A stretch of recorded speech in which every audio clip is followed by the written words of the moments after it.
بسم اللہ الرحمن الرحیم۔ تمام سامعین حاضرین السلام علیکم ورحمۃ اللہ وبرکاتہ۔ اچھا، اسی کے ساتھ ساتھ اعتکاف کا سلسلہ ہمارا رواں تھا،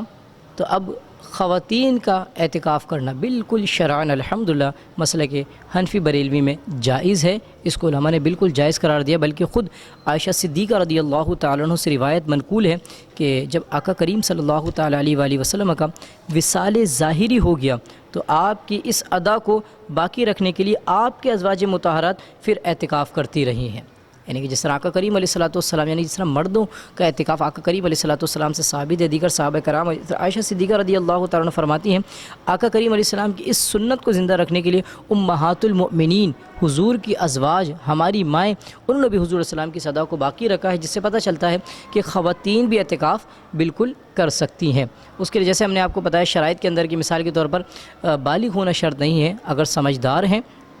اور حیض و نفاس سے پاک ہیں تو بالکل وہ اعتکاف کی عظیم سنت سے وہ فائدہ حاصل کر سکتی ہیں۔ اچھا، اس میں یہ بات ذہن نشین رکھی جائے، مرد کے لیے اعتکاف مسجد میں ہوگا اللہ تبارک و تعالیٰ گھر میں، اور خواتین کے لیے مسجد بیت کے اندر۔ مسجد بیت کسے کہا جاتا ہے؟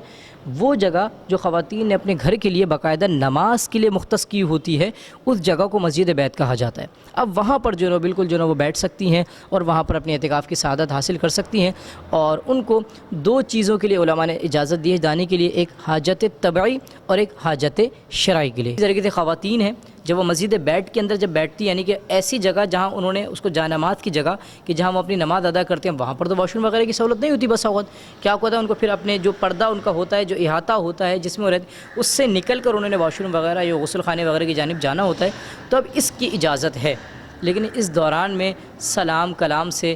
یا غیر شرعی امور سے اپنے آپ کو بچایا جائے۔